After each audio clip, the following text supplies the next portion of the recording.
దేశం మొత్తం మీదున్న best gold sellers best designs ఇప్పుడు హైదరాబాద్ లో పాన్ ఇండియా జ్యువెల్ షో.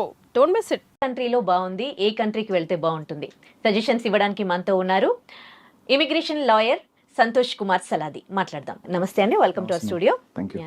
ఎక్కువగా మన ఇండియన్స్ వెళ్ళేది యుఎస్, ఆ తర్వాత యూకే, ఆ తర్వాత చాలా కంట్రీస్కి వెళ్తూ ఉంటారు. కానీ ప్రెసెంట్ ఏ కంట్రీ గురించి మనం మాట్లాడుకున్నా యుఎస్ అయితే అక్కడ మన ఇండియన్స్ జాబ్స్ పోతూ ఉన్నాయి.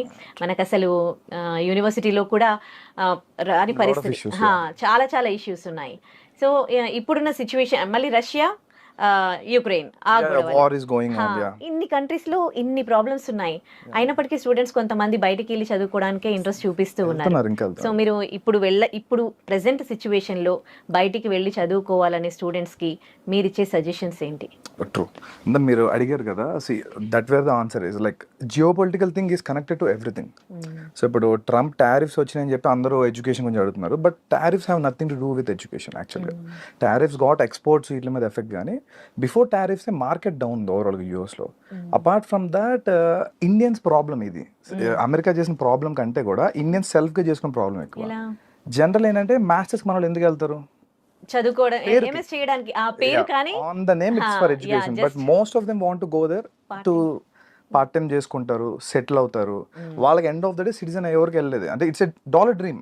ఇక్కడే కదా చాలా కంట్రీస్ లో ఉంది, పర్టికులర్లీ ఇండియాలో తెలుగు స్టేట్, సౌత్ ఇండియాలో చాలా ఎక్కువ ఉంది. మోస్ట్ 25% F1 వీసాలు ఓన్లీ తెలుగు స్టేట్ ని పడుతుంది ఇండియా మొత్తం. సో మన వాళ్ళు కొంచెం క్రేజ్ ఎక్కువ ఉంది కదా. అపార్ట్ ఫ్రమ్ దట్ ఇంకా యూకే, యూరోప్ రకరకాల ఆప్షన్స్ ఉన్నాయి కదా, they are going on. US లో ప్రాబ్లం ఏంటంటే మాస్టర్స్కి వెళ్తారు కదా, వెళ్ళాక వీళ్ళకి స్పెషల్ అడ్వాంటేజ్ ఏంటంటే ఎక్స్పోజర్ అని కామన్. వీళ్ళు పర్టికులర్గా వెళ్ళే రీజన్ ఏంటంటే క్యాప్ కోటా. H1B మీకు ఐడియా ఉన్న వీసానే కదా. యూఎస్కి ఎవరన్నా స్టూడెంట్ కానీ ఎనీ ఫారినర్ వెళ్ళినప్పుడు ఒక ఫారెన్ స్కిల్డ్ వర్కర్ అక్కడ పనిచేయడానికి H1B అనేది ఒక వీసా నేమ్, అది జస్ట్ ఇట్స్ ఎ నేమ్. అలాగే స్టూడెంట్ వీసా F1కి వెళ్ళే పిల్లలకి ఏంటంటే 45,000 H1 కోటా పెట్టారు, దాన్ని క్యాప్ కోటా అంటారు, జస్ట్ లైక్ రిజర్వేషన్. ఎవరైతే మాస్టర్స్ ఇంత ఖర్చు పెట్టి ఇండియా వస్తున్నారు కదా, ఇండియన్స్ కానీ అబ్రాడ్ ఎవరు వచ్చినా, అమెరికన్స్ ఏం చేసి అట్రాక్ట్ చేయడానికి ఇది 1980s నుంచి ఉన్న పాలసీ. ఆ 45,000 క్యాప్ కోటా అనేది ఇప్పటికీ అదే ఉంది. ఆ రోజులు ఎంతమంది వెళ్ళేవారండి? మీకు తెలిసిన వాళ్ళు కూడా ఎంతమంది వెళ్తారు? చాలా తక్కువ కదా. ఇప్పుడు గల్లీకి ఇద్దరు వెళ్తున్నారు.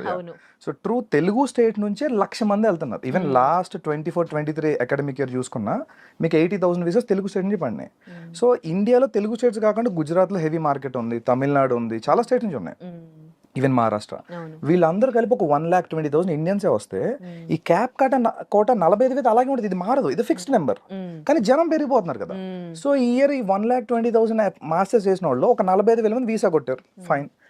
నెక్స్ట్ ఇయర్ వీళ్ళు ఉండేవారు, ఎందుకంటే యూఎస్ లో వీసాకి వెళ్తారు కదా మాస్టర్స్ కి. 5 years వీసా వస్తుంది మీకు, F1 ఎవరు అప్లై చేసిన. 5 years వీసాలో 2 years masters, 3 years post masters. ఈ 3 years వాళ్ళు అక్కడ అమెరికాలో ఉండి లీగల్ గా ఏమన్నా చేసుకునే రైట్ వస్తుంది కాబట్టి వీళ్ళని డబ్బులు ఖర్చు పెట్టి వెళ్తున్నారు. ఇక్కడ point number 1. So 2 years masters అయిపోయాక ఈ 3 years ఓపీటీ అంటాం. ఈ 3 years ఉండే optional practical training, stem OPT 11 months వస్తుంది first. Again it will be extended to 3 మొత్తం 3 years 22 months ఎక్స్టెండ్ అవుతుంది. సో ఈ స్టెమ్ ఓపీటీలో ఉన్న పిల్లలు 45,000 ఇయర్ సెలెక్ట్ అయ్యారు అనుకుందాం క్యాప్ లో. మిగిలిన వాళ్ళు ఏమవుతారు? నెక్స్ట్ ఇయర్ అప్లై చేస్తారు. నెక్స్ట్ ఇయర్ మళ్ళీ ఒక 1,00,000 మంది వస్తున్నారు కదా. So it's becoming a loop. ఆ లూప్ లో తిరుగుతున్నారు అందరూ. మాస్టర్స్ చేస్తున్నారు, ఓపీటీ వస్తుంది, H1 వేసుకుంటున్నారు, పిక్ అయిన వాడికి అవుతుంది. అవన వాళ్ళు మళ్ళీ నెక్స్ట్ ఇయర్ ఆ 3 years టైం పాస్ చేస్తారు. ఒక ఇయర్ అవ్వాలా, సెకండ్ ఇయర్ అవ్వాలా, 3 years అవ్వాలా, ఏం చేయాలి? బ్యాక్ వచ్చేయాలి ఇండియాకి, అంతే. సో ఇది ఎప్పటి నుంచి ఉన్న రూల్, ఇది కొత్తగా రాలా ఓపీటీ టీమ్. బట్ ఏంటంటే ఇండియన్స్ తెలుగు వాళ్ళు ఎక్కువైపోయారు పోస్ట్ కోవిడ్. చాలా మంది వెళ్ళిపోవడం, అంటే ఓవరాల్ ఐటీ బూమ్ అయింది కాబట్టి దాట్స్ ఎ బిగ్ డిసడ్వాంటేజ్. అది కాకుండా ఈ 3 years ఓపీటీలు ఏదైతే ఉందో, యాక్చువల్ ఓపీటీ అంటే పేరులో ఉంది కదా, ఆప్షనల్ ప్రాక్టికల్ ట్రైనింగ్. వీళ్ళు ఒక ఇంటర్న్ గా ఎక్కడైనా పని చేసుకోవాలి, కానీ తెలుగు వాళ్ళు కానీ ఇండియన్స్ ఓవరాల్ గా అది చేయరు. వాళ్ళు వెళ్ళి అన్ని రెస్టారెంట్లో, కెఫేల్లో ఎక్కడ పడితే అక్కడ చేస్తారు. That's illegal. సో వాళ్ళు ఏం చేస్తారంటే కొత్తగా ఏమి రూల్స్ పెట్టాల, ఉన్న రూల్స్ స్ట్రిక్ట్ గా ఫాలో అవుతున్నారు అంతే. So it's already return rule. Student part time గా ఉన్నప్పుడు 20 years చేసుకోవాలి, అది క్యాంపస్ లో చేయాలి. లేదు నువ్వు ఓపీటీలో ఉన్నావు అంటే నువ్వు ఏ డొమైన్ లో చదువుకున్నావో ఆ కన్సర్న్ కంపెనీ ఇంటర్న్షిప్ సంథింగ్ చేయాలి, అంతేగాని ఇక్కడ ఒకటి చేసి వాళ్ళు వేరే చోట ఫుల్ టైం జాబ్ చేస్తే ఇల్లీగలే కదా. నాకు ఒక డౌట్ అండి, స్టూడెంట్స్ అందరు ఇక్కడ లోన్స్ పెట్టి అంటే లక్షల్లో ఏదో వాళ్ళ దగ్గర డబ్బులు పట్టుకుని వెళ్తారు కదా, అక్కడికి వెళ్ళినాక వాళ్ళు ఎడ్యుకేషన్ తక్కువ, పార్ట్ టైం ఎక్కువ చేస్తారు కదా, వాళ్ళు నాలెడ్జ్ ఎక్కడ గెయిన్ చేస్తారు? వాళ్ళకి ఇప్పటి వరకు ఇన్ని ఇయర్స్ నుంచి జాబ్ వచ్చిన వాళ్ళకి జాబ్స్ ఎట్లా వస్తున్నాయి నాలెడ్జ్ లేకుండా? Correct point. ఇక్కడ ఏంటంటే ఇది ఒక పెద్ద, ఐ మీన్ చాలా పెద్ద సీక్రెట్ ఇది, ఇప్పుడు నేను చెప్తే చాలా మంది హట్ కూడా అవుతారు. Indians are purely consultancy based. Indians particular Telugu వాళ్ళు యూఎస్ లో మొత్తం ఎడ్యుకేషన్ నుంచి జాబ్ వరకు కన్సల్టెన్సీ రన్ అవుతాయి. దే విల్ కాల్ బ్యూటిఫుల్ గా దాన్ని ఫ్యాన్సీగా స్టాఫింగ్ ఏజెంట్స్ అంటారు. So it's 70-30 80-20 proportionate job. So వీళ్ళు ఏం వచ్చినా రాపోయినా these so call staffing agents or consultancies will take care of them. వాళ్ళు గెస్ట్ హౌస్ రన్ చేస్తూ ఉంటారు. ఎంఎస్ అయిపోయినాక పిల్లలకి ఏంటి, అబ్రాడ్ లో హైయెస్ట్ ఎక్స్పెండిచర్ ఫుడ్ లివింగ్ ప్రతి నెల ఖర్చు ఆల్మోస్ట్ $2,000 అవుతుంది. అది గెస్ట్ హౌస్ ఫ్రీగా ప్రొవైడ్ చేస్తాయి. వీళ్ళకి వీళ్ళే ట్రైన్ చేస్తారు, వీళ్ళే అన్ని పెడతారు, ఫేక్ గానీ వాట్ ఎవర్ అన్ని. సో పెట్టి వీళ్ళకి ఒక 10 years 8 years ఉన్నోళ్ళలాగా ప్రొజెక్ట్ చేసి మార్కెట్ లో తీసుకెళ్తారు.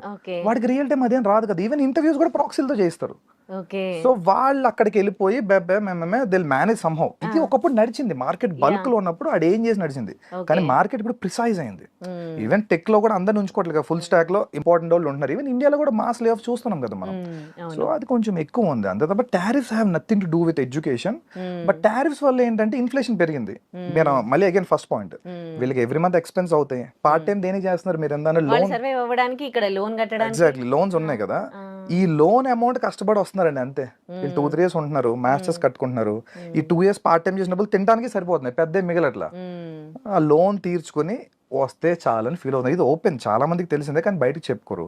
అగైన్ ఈ స్టాఫింగ్ ఏజెన్సీస్ కన్సల్టెన్సీ అనేది ఒకప్పుడు బాగా పనిచేసేవి, అది ప్రాబ్లం. ఇప్పుడు వాళ్ళకి కూడా కొంచెం టఫ్ అయింది. ఎందుకంటే ఈ ఇమిగ్రేషన్ క్రాక్ డౌన్ అవడం వల్ల ఫేక్ H1 అవి పెట్టేవారు కదా, అవన్నీ క్రాక్ డౌన్ చేస్తున్నారు.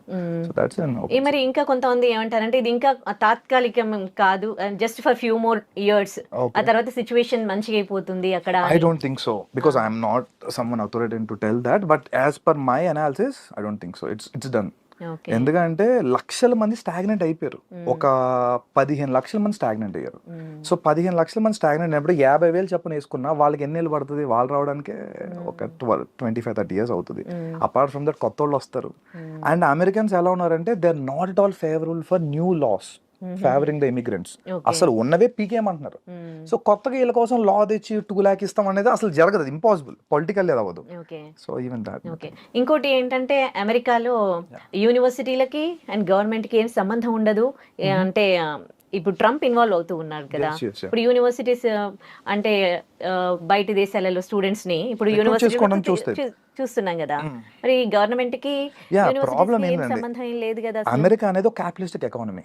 అక్కడ డబ్బుతోనే ప్రతిదీ నడుస్తుంది. Because they go for that, they have official lobbying to. అందుకనే ఇండియాలో లాబింగ్ ఇల్లీగల్ కదా, but US lobbying legal. So American universities Indian గానీ ఏషియన్స్ రాకపోతే ఇప్పుడు అడుక్కు తింటున్నాయి ఓపెన్ గా. చాలా యూనివర్సిటీస్ కి ఫ్యాకల్టీస్ పే చేసే పొజిషన్ లేదు, రీసెర్చ్ ఫెసిలిటీ డబ్బులు కట్టే పరిస్థితి లేదు. సో యూనివర్సిటీ దృష్టిలో ఏంటి, my balance sheet should be good always. నాకు డబ్బులు కావాలి, సో నేను బ్యాలెన్స్ షీట్ రన్ చేసుకోవాలి, అంతే కదా ఎనీ ఆర్గనైజేషన్ డూస్. గవర్నమెంట్ ఏమన్నది, మాకు political, government runs on political favours. Politically వాళ్ళు ఇంపల్స్ గా ఉన్నారు. ఇమిగ్రెంట్స్ మాకు వద్దనేదే ట్రంప్ నినాదం కదా. సో అది కోర్టులో పెండింగ్ లో ఉన్నాయి కదా ఇప్పుడు. అంటే యూనివర్సిటీ రోల్ చాలా చిన్నదండి. యూనివర్సిటీ F1 వీసా ఇవ్వడానికి మీకు I-20 ఇస్తుంది. వీసా ఎవరు ఇవ్వాలి? ఎంబసీ ఇవ్వాలి కదా. Embassy policy dictate second president. ఈ ఇంటేక్ అసలు ఆల్మోస్ట్ పిల్లలే తక్కువ మంది అప్లై చేశారు. ఈవెన్ తక్కువ మంది అప్లై చేసిన వాళ్ళు కూడా 1-2 క్వశ్చన్ రిజెక్ట్ చేశారు. నిన్న మొన్న రెడ్డిట్ లో ట్రెండ్ అవుతుంది, 1 F1 ఇంటర్వ్యూ గై పెట్టాడు. It's too much. అండ్ ఒకటే క్వశ్చన్ అడిగారు, ఒక గై IITian, వాడికి వీసా ఇవ్వలేదు. Because they have a limit, ఇంతవరకే ఇవ్వండి అనేది. ఇప్పుడు కరోనా టైంలో వాళ్ళకి ఓపెన్ హ్యాండ్ ఇచ్చారు అక్కడ యూనివర్సిటీలో బతకాలని చెప్పి. వద్దన్న వీసా అసలు జస్ట్ వెళ్తే, నాకు తెలిసి ఎన్నో కొంత స్టూడెంట్స్ క్వశ్చన్ కూడా అడగకుండా వీసా తీసుకుని ఉన్నారు. జస్ట్ 1-2 క్వశ్చన్ అడిగి ఇప్పుడు అదే 1-2 క్వశ్చన్ రిజెక్ట్ చేస్తున్నారు. రాజు తలుచుకుంటే దెబ్బలు కొదవంటారు చూసారా. సో అంతే.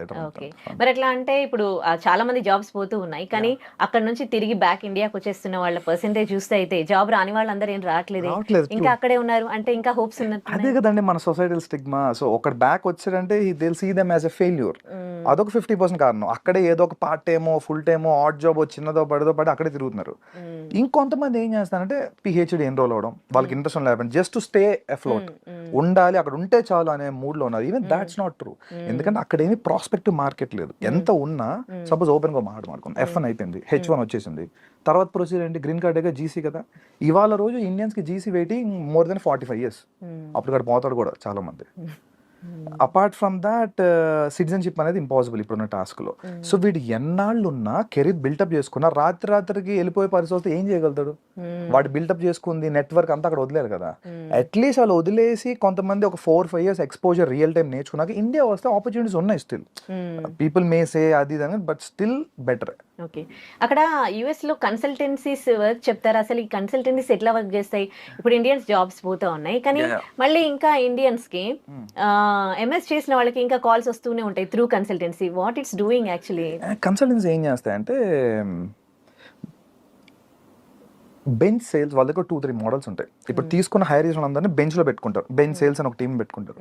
వీళ్ళు మార్కెట్ లో లింక్డ్ ఇన్ లో లేదంటే థర్డ్ పార్టీ జాబ్స్ వస్తాయి, టెంపరీ ఆప్షన్స్ అన్ని, వాటిని ఫైండ్ అవుట్ చేసి వీళ్ళు ప్లేస్ చేసుకుంటారు.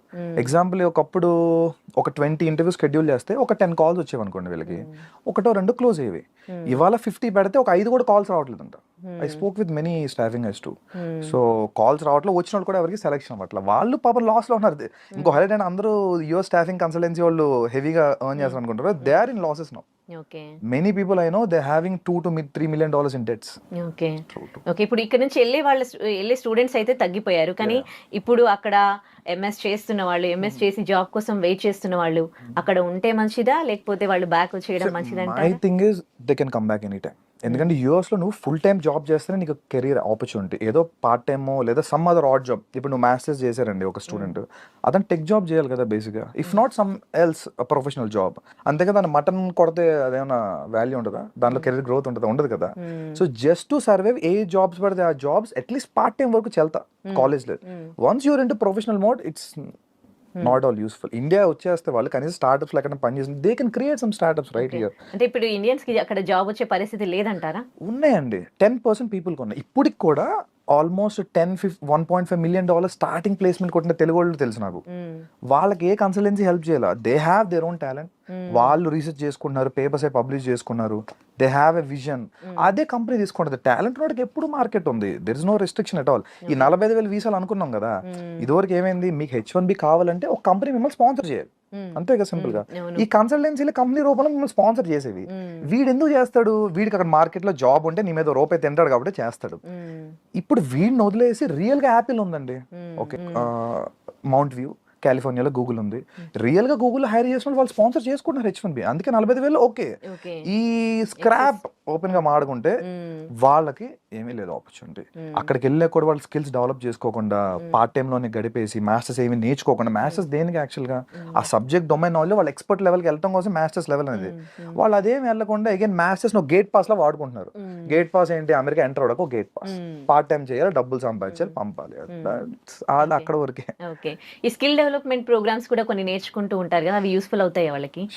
స్కిల్ ఏదైనా యూజ్ అయినా అంటే స్కిల్ డెవలప్మెంట్ ఇండియాలో ఇంకా టెక్ స్కిల్స్ ర్యాపిడ్ గా గవర్నమెంట్ ప్రమోషన్ తక్కువ. గవర్నమెంట్ ఏంటంటే ఇండియాలో సెమీ స్కిల్స్ ఎక్కువ ప్రమోట్ చేస్తుంది. యూఎస్లో ఏంటంటే ప్యూర్లీ వాళ్ళకి అబ్రాడ్ అంటే ఫారెన్ వర్కర్స్ అందరూ కూడా స్కిల్డ్ వర్కర్స్ కిందే.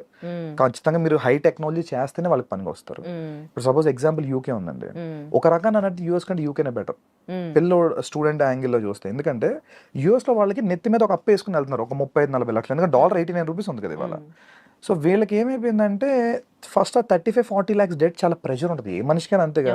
ఇప్పుడు పేరెంట్స్ చెప్పడం వరకే, పిల్లోడు అక్కడికి వెళ్ళి సఫర్ అవుతున్నాడు, వాడే పార్ట్ టైం చేసుకుంటాడు. ఇండియాలోగా ఏది ఈజీ కాదు, ఇన్సూరెన్స్లు కట్టుకుంటాడు, ప్లస్ ఈ ప్రెషర్ ఉంటుంది, అమ్మో అప్పు ఉంది అది కట్టాలి. యూకేలో ఏంటంటే మీకు ఇంచుమించు 20 lakhs లోపే చాలా చోట్ల మ్యాథ్స్ అయిపోద్ది. సో వాళ్ళ మీద కొంతవరకు డెట్ ప్రెషర్ తక్కువ ఉంటుంది. I'm not telling UK so good, at least వాళ్ళ ఎక్స్పోజర్ కోసం మాస్టర్స్కి వెళ్ళే వాళ్ళకి ఎప్పుడు కూడా ప్రాబ్లం లేదండి.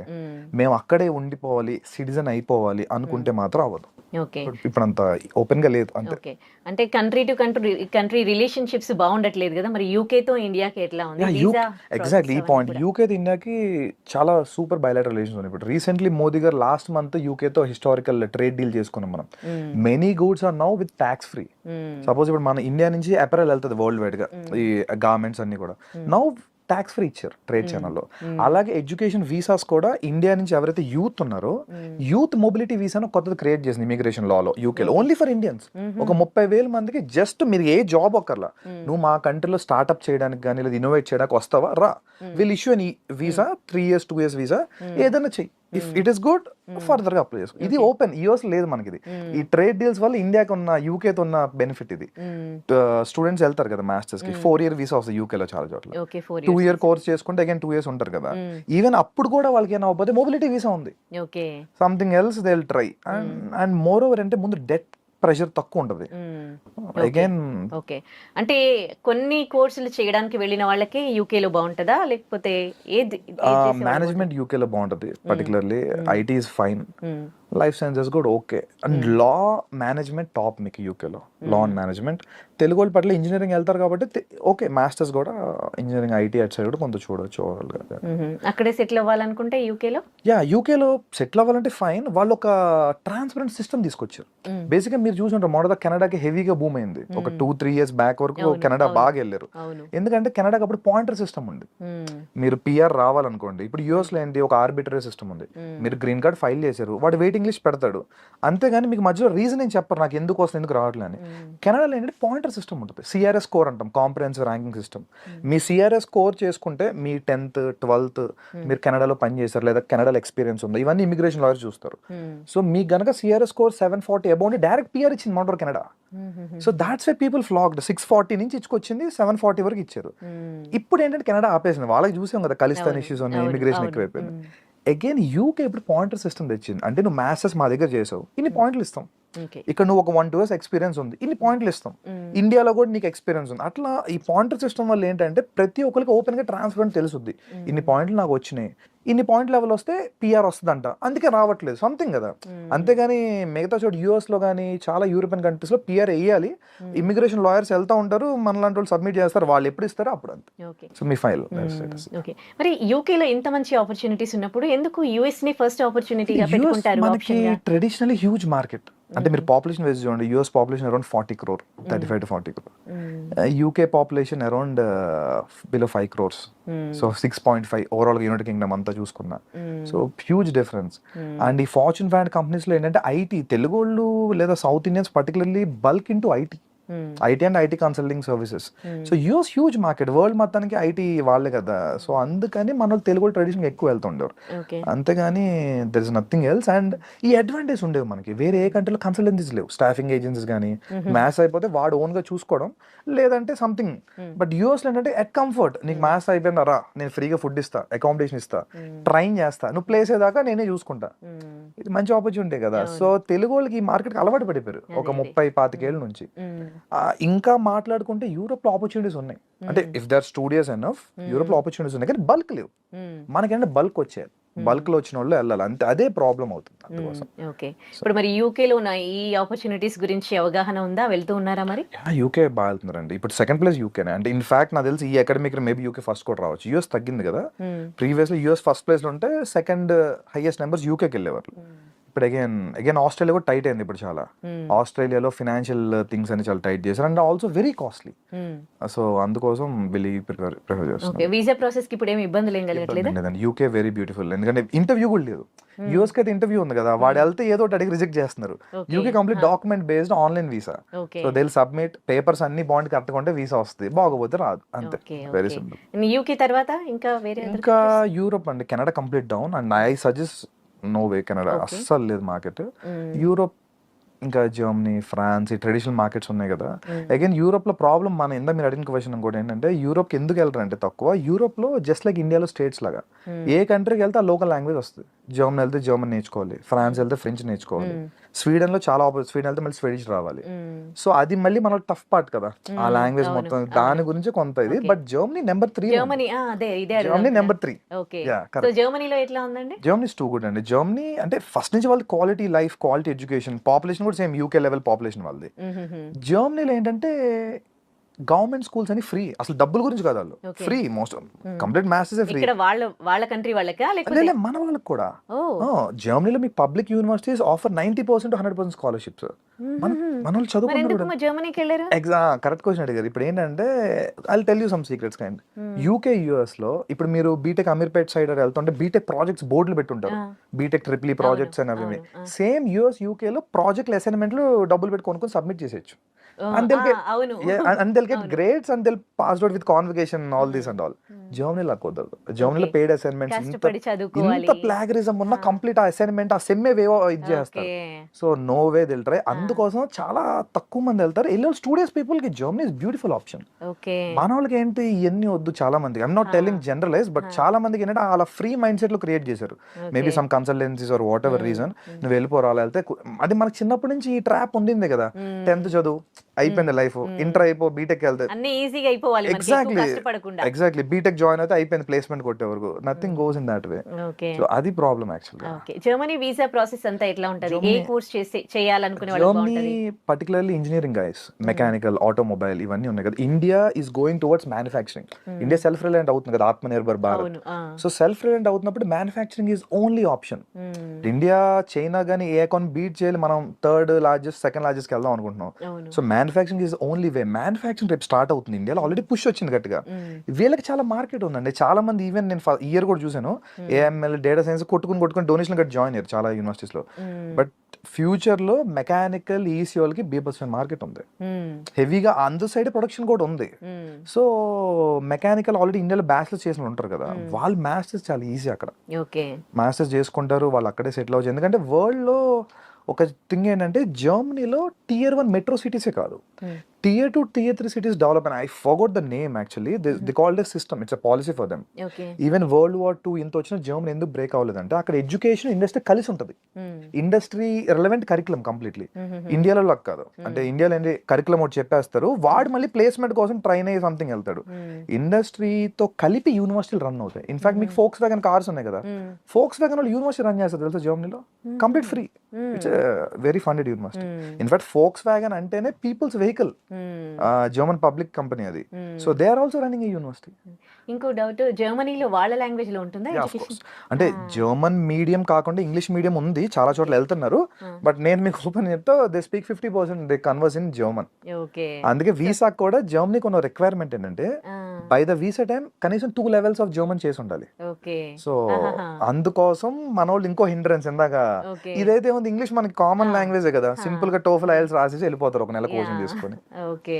బట్ మీకు లాంగ్ టర్మ్ ప్లాన్ చేసుకుంటే కనుక జర్మనీ చాలా క్వాలిటీ ఆఫ్ పడే వాళ్ళకైతే మంచి ఫ్యూచర్ ఉంటుంది, చాలా ఫ్యూచర్ ఉంటుంది. అపార్ట్ ఫ్రమ్ దట్ ఫ్రాన్స్ కూడా సేమ్ వర్షన్. ఫ్రాన్స్ లో కూడా మీకు అంటే ఫ్రాన్స్ ఫ్రీ ఎడ్యుకేషన్ లేదు మోస్ట్లీ, బట్ తక్కువ ఫీజు, బిలో 10 lakhs స్కాలర్షిప్. ఇక్కడ ఇంగ్లీష్ కదా ఫ్రాన్స్ లో? అగైన్ సేమ్, యూరోప్ అంతా పేరుకి ఇంగ్లీష్ మీడియం అని ఉంటది, but they converse mostly in their vernaculars. ఇప్పుడు మనమే ఉన్నామండి, ఇప్పుడు ఇంగ్లీష్ మీడియం ఉంటుంది స్కూల్లో, faculty will try to talk in the local language right to understand, same అంతే. సో బట్ సర్వైవ్ అవ్వాలంటే part times local taxi, grocery, everything మనం local తోని కన్వర్స్ చేయాలి. అందుకోసం మేము కూడా కంపల్సరీ లోకల్ లాంగ్వేజ్ నేర్చుకోమంటాం. Apart without that they can do nothing. Okay, so ఇప్పుడు వెళ్ళాలని అనుకునే స్టూడెంట్స్ కి మీరు ఇచ్చే సజెషన్స్ ఏంటి? So check your countries, if not try to do your own research. అంటే పర్టికులర్ నువ్వు వెళ్తాను యూనివర్సిటీ ఎంత అవుట్కమ్ ఉంది, ప్లేస్మెంట్. ఇండియాలో అక్కడ ప్లేస్మెంట్ థింగ్ ఉండదు, అవుట్కమ్స్ తెలుసుకోండి, అక్కడ మార్కెట్ ఎలా ఉంది చూసుకొని వెళ్తామే. రెస్ట్ మీకు రియల్ టైమ్ ఎడ్యుకేషన్ చేయాలంటే there are number of opportunities. మీరు చదువుకుని రీసెర్చ్ అంటే లేదు, నేను పేరుకి మాస్టర్స్ చేస్తా, I want to get something for free అంటే ఇప్పుడు కొంచెం టఫ్ అయిపోయింది, ఆ సినిమా అయిపోయింది, ఇప్పటి నుంచి టఫ్ డే స్టార్ట్ అయినాయి. ఓకే, అక్కడ ఇప్పుడు ఎంబీఏ చేసి ఇండియాకి బ్యాక్ వచ్చిన వాళ్ళ పరిస్థితి ఏంటి? ఇక్కడ మన ఇండియాలో ఎట్లా ఉన్నాయి? They are well recognised. Even UK అయినా యూరోప్ అయినా మనకి మంచి మంచి స్కూల్స్ ఉన్నాయి. బెనిఫిట్ ఏంటంటే ఇందులో ఒక అడ్వాంటేజ్ ఉంది మనకి.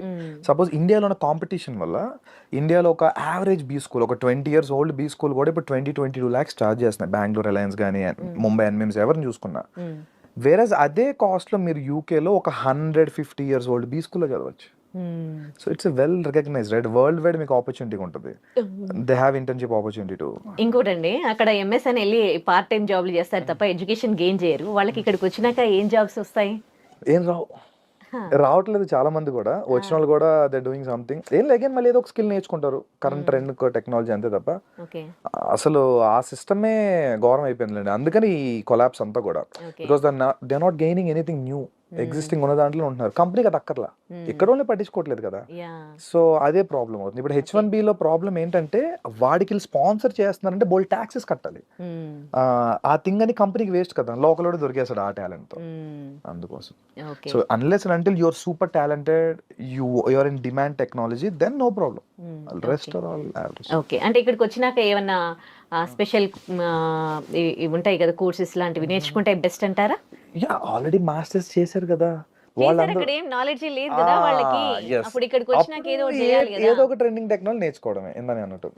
ఇప్పుడు మార్కెట్ లో ట్రెండింగ్ ఇప్పుడు బిగ్ డేటా, హడూప్ నడుస్తుంది అనుకోండి, వాడు అది నేర్చుకుంటాడు వచ్చి ఇక్కడ 2-3 months కోర్స్. ఓకే, దాని తెలుగు అంటే right. Thank you so much for your valuable suggestions to viewers అండి. Thank you. And for more videos, Please subscribe to iDream. Please subscribe to iDream. Please subscribe iDream. And please subscribe to iDream. For more videos, subscribe to iDream. please like, share and subscribe to the channel. Congratulations, iDream. Subscribe to iDream. Subscribe to iDream. So subscribe to iDream Media. iDream ki iDream team andarki huge congratulations. Please subscribe iDream Media. Please subscribe to iDream. Subscribe iDream. Please subscribe to iDream. iDream అంటే నా కళల channel subscribe చేసుకున్న నోరు తిరుగుతలేదు, మీరైతే గంట గుర్తు కొట్టండి. For more such videos, please subscribe to iDream. Subscribe to iDream. Please subscribe to iDream. Please subscribe iDream Media. Please do subscribe to iDream. Please subscribe to iDream Media. For best entertainment and information, please subscribe iDream. And don't forget to subscribe to iDream.